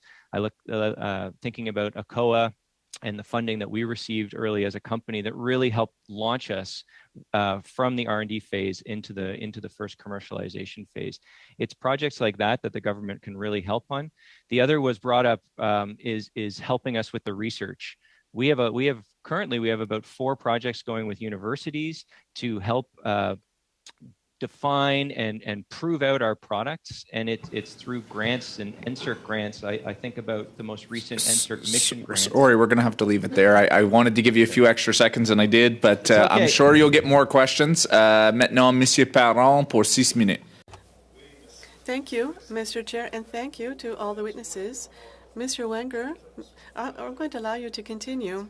My question for you would be the following. Earlier, you heard the discussion when we were talking about soil, and we were wondering how can we measure to have an accurate measure and to know who do we incite to improve, well, in your sector, how do you see this? How could we assess? Because you seem to bring a lot. So how can we measure for government? Yes, thank you for that question. I mean, it is, the insect industry is one of those, we tick a lot of boxes, especially when it comes to climate change, meeting ESG goals for our partners, both upstream and downstream. And so there's a lot that we can do. What can be done really is helping, it's the data. It was mentioned earlier on, it's the collecting of the data. All of the soldier fly farms and insect farms in Canada, we all have research projects that are currently going on. With soil health, I mentioned the frass. So we produce a fertilizer product that we alone have shown to be tremendously good at helping with soil health. But it is getting to a farm before we try our applications, during, and then really what should we be measuring? We need guidance and help to be told of the variables that we should be measuring, training the farmers to take the measurements correctly, because the data, the adage of garbage in, garbage out is very applicable to data. We need to make sure that all parties, the industry parties like myself and others, the agriculture industry, the farmers, we all are working from the same playbook. I think that's very crucial. And I think that comes a lot with the partnerships, the public-private partnerships between us and the university researchers. Merci beaucoup. Thank you very much.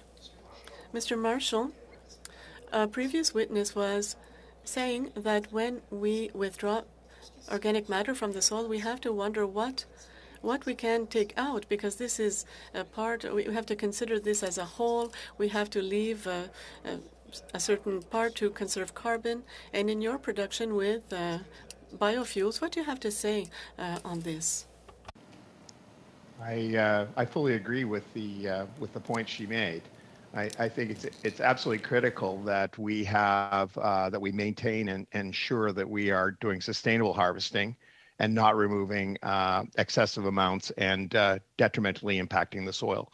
It's there has numbers of studies that have been done which show that there is a portion of the biomass that can be removed sustainably, and that's really where we have to put our focus. The and really, even once you've got the science in place, it's really important then that we have the traceability and the ability to track where we're moving the biomass from so that we can continue to ensure that we're doing it sustainably and appropriately. Now, when I made my point about 50 million tons of agricultural biomass available, that is not the total amounts of agricultural biomass that are available. That is based on a significantly reduced factor of the total biomass generated. And I would say that there are only a few crops where we generate sufficient biomass where there's an opportunity, I believe, to remove it. In the case of us here in Ontario, it's really around wheat straw and corn stover in particular, where you get excessive amounts of biomass where you can sufficiently remove it without having long-term detrimental effects to the soil. Merci beaucoup pour l'éclaircissement. C'est très... Thank you. This is really enlightening. Mr. Amateur, Mr. Carey, you said that in the West there was a huge crop rotation. You said that there was an issue. Could we use the Western business model to encourage people in the East to do this? Quickly, I don't have a lot of time.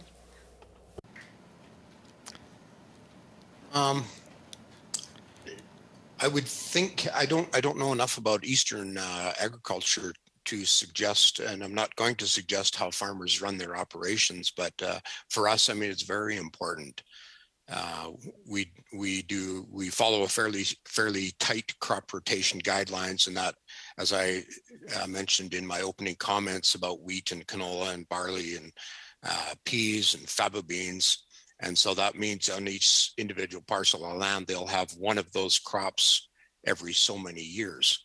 And it's very important for us. Okay, merci. Désolé. Thank you. I'm sorry to interrupt. I have one last question. You mentioned agri-stability, agri-investment, what you need in order to ensure stability. Other witnesses, Mr. Caron, among others, spoke to the need of bringing back agri-stability at 85%. I know in the prairies there's an issue. Could you speak to this? Do you agree with the request? Agri-stability, 85%.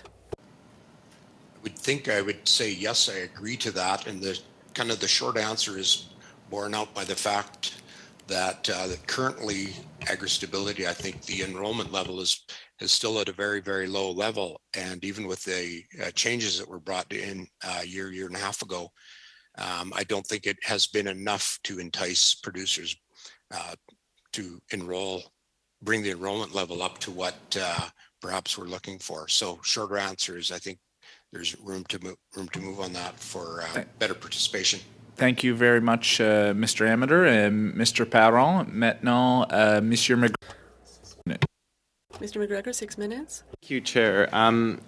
Maybe I'll turn to Mr. Wanger. I've been looking at your website, and the statistics that Oberland AgriScience posts there are very impressive. The fact that you only need 3,000 grams of feed to produce a kilogram of protein compared to 10,000 grams, which is needed for beef. And similarly, the pounds of protein produced per acre of farmland. Very impressive statistics. I just had a question, where does your company source its feed for the larvae? Yep. So our company right now sources its feed from the byproducts of other food production industries. So there's several food producers or organic producers in the Halifax area that are currently, a lot of them are paying to have their organics removed by a waste hauling company, which then go to a composting facility. Nova Scotia has one of the longest standing composting programs in Canada. And so there's already this idea of collecting these organics. So we get a portion of those now. And so that's what we're taking in. We're taking in residuals from other production companies. Right now, under the Canadian Food Inspection Agency rules and guidelines, the insect industry is only allowed to take what is deemed pre-consumer organics.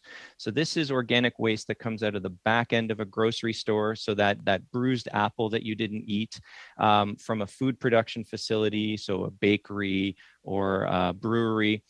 And so we can take all of that as our feedstock. And that's what allows us to really help close the chain of the food industry here. So we take the organics, we turn them into a high quality protein. And then because we're so efficient, the soldier fly is so efficient.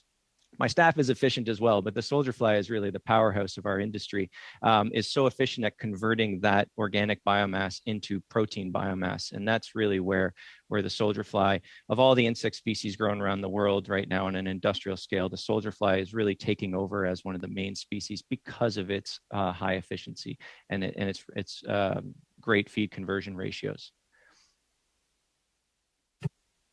In terms of the quantity, like when you provide the food to your larvae, how much are they able to reduce the mass of food? Like what is left over, like percentage wise? Do you have some ballpark figures? For sure, I have better than ballpark figures. Yeah. So for every ton of wet organic that comes through our door, we produce about 250 kilograms of wet larvae. So this is the larvae prior to drying and turning into a protein powder. And we also produce about 250 kilograms of frass, which is the fertilizer material. So it's quite a large reduction in organics. There are several places around the world that are using the soldier fly actually as a manure mitigation strategy as well. And you can knock down manure volumes by about 70%. And so this is something that we're actually currently working on a project with a local municipality here. We can't yet do that because of CFIA rules, but we're trying to push the envelope on the science. But it is about a 25% wet weight conversion of organic waste to soldier fly, and then we put it through a drying process. And so for every ton, we end up with about 80 to 100 kilograms of dry powder. Now, do you have an estimate on what that might translate to in terms of methane emissions reduction, like all of that wet organics, which is now being used as a feedstock for insects? Of course, you're diverting it from a compost facility, a landfill, and of course, preventing that particularly harmful greenhouse gas from being produced. Yeah. So we do have that number. And if I were to be asked next week, we would have had our full LCA is just about to be completed for our facility. One of the great things about the insect industry and indoor agriculture in general is that because it's done indoors under a very controlled environment, we measure everything. So we know exactly how many tons of organic come in. We know exactly the conversion rate. We know exactly how many kilograms of protein go out, and we can measure the gases in the air that we are taking in to ventilate the facility and that we're releasing to the atmosphere. So from an agricultural perspective, and one of the things that Oberlin is really priding itself on is the data collection and sharing our data with both our downstream and upstream partners. For the downstream or the upstream partners, the grocery store chain and the food producers, they all have set targets, ESG targets, that they are really, in some cases, struggling to meet. And we can help them by giving them a traceable sink for their organics. And on the downstream side, we have producers such as we're working with a local salmon farm here in Nova Scotia that is really trying to determine and minimize their ecological impact and carbon footprint. And one of the easiest ways to do that is to change the feed input of the salmon. And so we can give a traceable account of all the materials from the source all the way to the sink. So from the organics all the way through to the salmon at the end. Just very quickly, I mean, I know a lot of companies are still in the startup phase, but has it been pretty easy to get farmers onto your product? So on the protein side, that is well established. And what I didn't mention early on is among the many other crises that the globe is facing right now, the protein crisis is another one. With the rising middle class and more demand for high quality foods, the push to higher protein foods is dramatic, and the insect industry will play a role. We're not going to solve the problem. We'll play a role. On that end, we've seen massive uptake, basically mainly in the pet food and agriculture industries for our protein product. On the frass side, this is something where the insect industry, we've spent a lot of our time working on the protein side, and we are now as an industry really trying to push the frass and the fertilizer side. On that end, there's still quite a lot of work to do to get wide scale adoption. But if you look at the data and the research that we've had, you can come to my garden in Halifax and see the results are tremendous from what our fertilizer can do. We've shown about a 60% increase in root health, root growth. Mr. Wagner. Sorry. No, and sorry, Mr. McGregor. We might have to shave a little bit of time off, Mr. McGregor, on the backside, but I wanted to let that line of questioning go. And of course, you're always welcome to come to Nova Scotia to visit Mr. Wagner or myself. Mr. Falk, I believe we're over to you now. Thank you, Chair. Thank you to all the witnesses for your testimony at committee this morning. Very informative and I think very useful for our study. Mr. Marshall, I'd like to start with you. You have a very impressive resume over the years in chemical issues. And I know you have your eye on a lot of balls when it comes to innovation, techniques, technology. Is there any real technology or technique that stands out to you that's going to meet our climate and environmental objectives while increasing yields for agriculture? Well, I think there's not going to be any single one answer here on this. The one I would say that is very interesting to me is there's a lot of move afoot around thermal conversion technologies now. So people might call it pyrolysis. I'll use the term pyrolysis, for example. The ability to take, materials and basically convert them into fuels, but then also to take those materials and convert them into what I'll call biocarbon, which then can be an excellent soil amendment. I'm finding that right now there is a number of companies that are putting a lot of focus into this area, and I think there's a real opportunity for taking low value excess residues and converting them, and then taking those carbon and putting them back into the soil, in essence speeding up the process of what nature does itself. It's a little bit like the Incas and Aztecs did 10,000 years ago, where they burnt stuff and then buried it to increase carbon in the soil.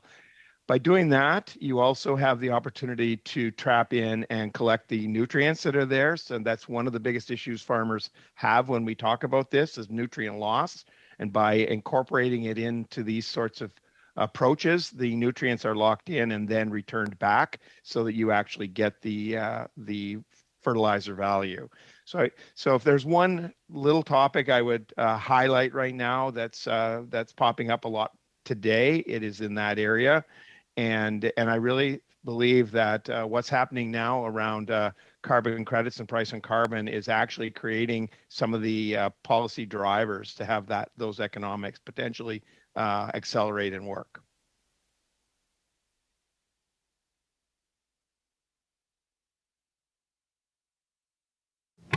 Mr. Falk, I believe you're on mute.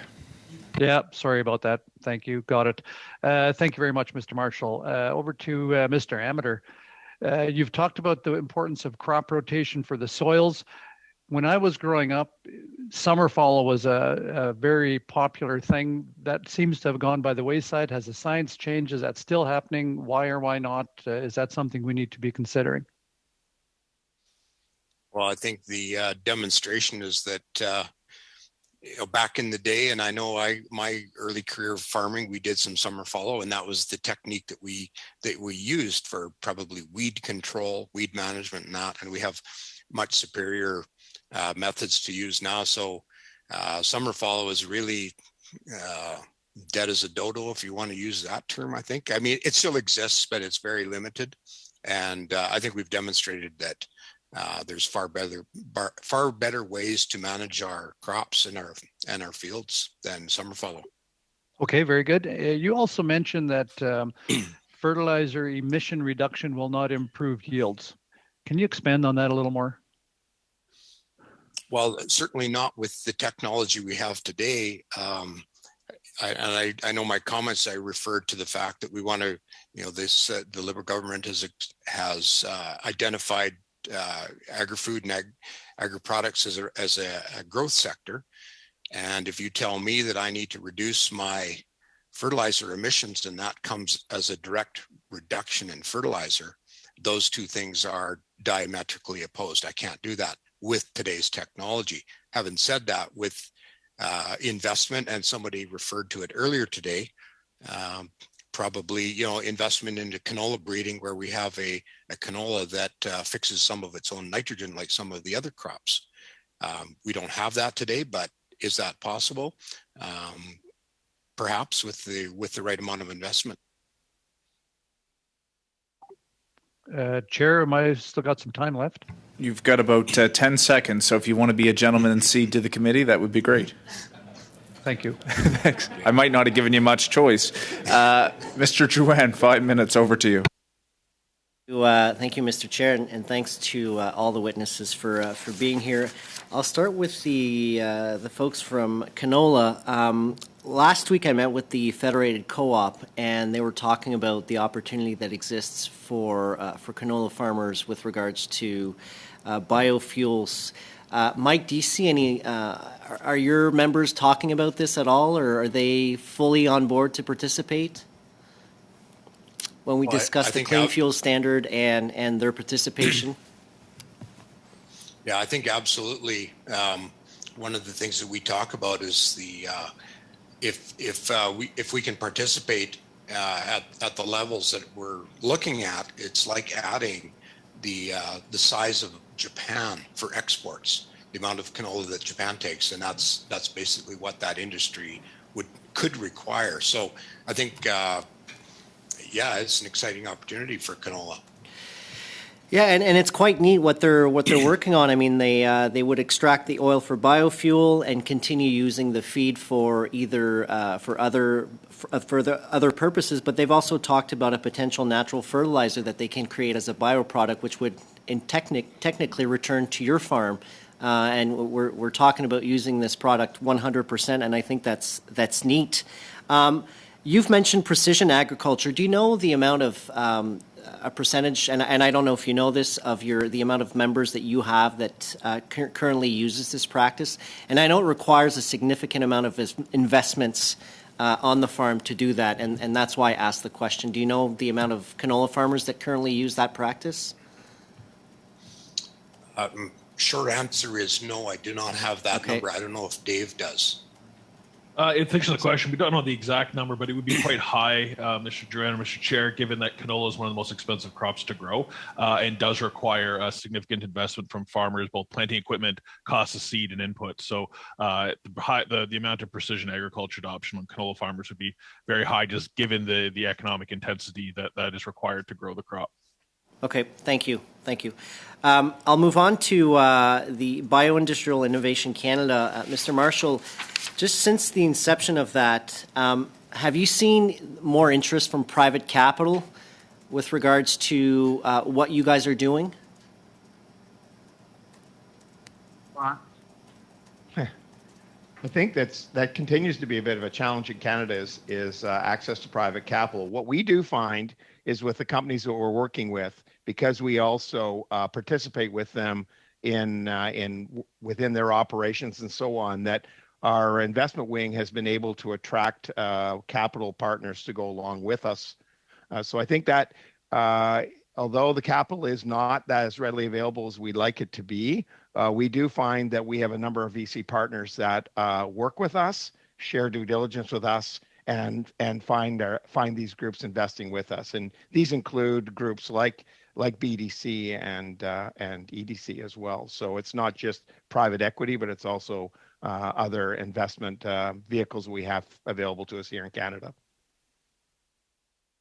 And I ask the question because I know it's not an issue just in the sector that you're working with, but it seems to be an issue that's a broad-based issue in Canada, and we lose talent and we lose potential high-growth companies down south because of the availability of capital. But from what you're saying, because you've sort of created that group, you've created an easy access for VCs to come to you, and then you provide that expertise for them to invest in bio companies here. Absolutely, and I would say that for us, because we're working a lot with the earlier stage companies, our sweet spot sits in the up to $20 million range investment rounds. What I will find is the biggest challenge that our companies and our VCs face here in Canada is when you're dealing with the industrial bioeconomy, you're dealing with large capital assets that need to be built to produce things like biofuels, biochemicals, biomaterials. And when you start requiring capital in excess of $100 million to execute a project, it's way beyond the capability of a group like ours to do that. And it does require a significant consortia of groups. And I think that's where we find the biggest problem here is that we need to find those levels of funding to tackle those sorts of projects is requiring us to attract international funds into our projects. Thank you. I'm out of time. Mr. Wagner, I'm really interested in your FRAS product. Could you be able to provide some data in terms of how you could see that being applied on the farm and what tools you lack in order to do that? Does that make sense? I'm out of time, sorry. I think it makes sense. Yes, I will try to answer your question as I understood it. Mr. Wagner, sorry. Look, Mr. Duran is out of time, but we can certainly work. Look, I've got your coordinates, but I think the idea is that we would table some of that information for the benefit of the committee, notwithstanding the challenge we have. On timing, maintenant, Monsieur Parent, 2 minutes 30 seconds. Monsieur Parent, you've got 2.5 minutes. Well, thank you. Maybe if I could ask my question really quickly and you could answer very quickly as well.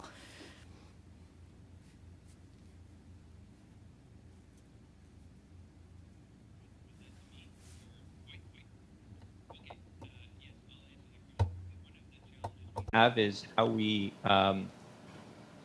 add this FRAS to the fields, and so we're working with local agronomists now to figure out the formulation and the best way to either broadcast spread or to infurrow the FRAS. And so that's one of the great things that we're doing right now is we have kind of a wide net, but we're really looking to target to get as much of this FRAS into the where it does the best. And so formulations and all that stuff is coming from R&D from all the major insect farms across Canada. Si vous aviez une recommandation. If you had a recommendation to make to the committee with respect to investments in research, what would you say? How would you put that? What would you tell us here today? Seen is that FRAS is a great way to add soil carbon back into or add carbon back into the soil. It's really standardizing how we measure this. It's really opening up the idea about where is FRAS, what crop species does FRAS work best on. We've got several studies going here with different crops, but we're going to have a limited resource. I mean, there's only so many insect farms in Canada, and we can only scale to so large. So where do we target our very valuable, what I think is a very valuable product? Where do we target that, and to what industry do we target it? High value crops out here in Nova Scotia, be it blueberries or apples, or in the Fraser Valley or in Okanagan Valley, the high value fruits, or potatoes. It's been shown to be incredibly good for potato growth, and so that we look at the prairies and PEI and New Brunswick out here. So where do we target, and where do we get the best bang for our buck? I think that's where a lot of the research should be going right now. Okay. Merci beaucoup, Monsieur Parent. Thank you very much, Mr. Parent. We'll now go to Mr. McGregor. You've got 2.5 minutes. Thank you, Chair. I'll direct my question to Mr. Amater and the Canadian Canola Growers Association. In your opening remarks, you made mention of the fact that farmers will make the investments when they have confidence, and I think the same rule applies also for processors. I know you've had a few interventions and back and forth with my colleagues on this, but in terms of the goals that we have as a country in establishing the biofuels market, is there anything else you'd like to add about how we as a committee can best make recommendations to the federal government to help build that confidence, to make Canada that world leader? If there's anything else you wanted to expand on, I'll give you the time to do so. I think one of the things is it's the transition, if you will, the confidence in a transition. I think of discussions around using different types of material for my grain dryer. Currently, I use natural gas, and it's a little bit of a challenge when I'm taxed on that. And that takes away the ability for me to make any kind of a switch. So I think that's a bit of it doesn't work that well for me, to put it gently. But I don't know if anything, Dave, you want to contribute on that? Sure, Mike. I think in response around biofuels, I think it's a big opportunity for Canadian farmers. But I want to predicate that the announcements we've heard from Federated Co-op and others are not yet shovels in the ground, and they are predicated on getting the clean fuel regulations correct, which will be at CG2, Canada Gazette 2, anytime now. The farmer level, we still have outstanding concerns around the land use and biodiversity criteria for farmers. Hoping that we can continue. Mike can grow his canola, either sell it to a processor or a grain elevator. That's really important.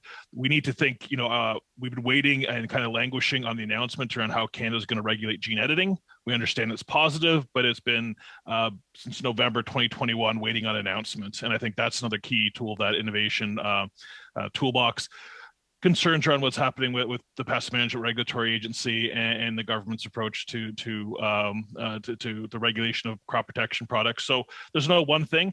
We could certainly go on, but Canada is the global leader in canola. We control about 60% of the world's trade, but we need those innovation. We need a regulatory market that's predictable and timely, and we need science to be at the forefront in all of these decisions. Thank you. Thank you, Mr. Carey. Thank you, Mr. McGregor. That ends our panel. And look, I'm just going to take a 30-second question. I don't do this often. But Mr. Wagner, one of the questions that I had, and I've had the opportunity to see your facility and appreciate the work that you do, you mentioned CFIA and the rules and regulations around human consumed food. Right now, you are dealing mostly with agri-food types of commodities where there's excess waste food that is part of your feed stock. As your company grows and as those 25 companies you mentioned in the country start to scale up, do you have a concern around feedstock and organics? And how is that conversation going with CFIA around human food that could be consumed as well? Just in a minute, if you have a chance. Sure. So this is a challenge that we face. Is our feedstock is the organics and byproducts that come from grocery stores and producers. There is a lot of it, but it is a limited amount. What we are constantly pushing to do is pushing the envelope to try to take more and more of the organic and diverting it from compost or landfill. For that, one of the challenges we have, for instance, is from the grocery industry is the single-use plastics. This is something that is a real challenge that we have to pull out of, using technologies and often hand sifting, pulling that out of the products makes it a challenge for us to take more of the organics. One of the things too is because we're such a new industry as well, up until recently, insects were something you were trying to keep out of your feedstock. We are the feedstock for a lot of these industries. CFIA is changing, but help with them to help the industry, that we grow together, that the industry and the regulations grow together. I mentioned Europe. We should look to Europe. They're ahead of us on the regs, and I think we're an industry that is looking to be guided or helped with CFIA to guide ourselves and the CFIA through the regulation process. Thank you very much. Thank you to all the witnesses for your contribution today. Colleagues, just a reminder, we are not meeting on Thursday because, of course, that is the day that the Minister of Finance will be tabling her budget and the government's budget. So I suspect your occupation and concerns will be elsewhere, and we will be coming back when the host comes back. The final thing I want to say is this is the last day for our clerk, Emily Boucher, and I just brought a little gift from Nova Scotia, and I'll promote Nova Scotia wine while I'm at it, from the Annapolis Valley. Any Canadians watching, pick up your Nova Scotia wine. But this is a Planters Ridge 100% Nova Scotia wine, and maybe a round of applause for our clerk for all her good work.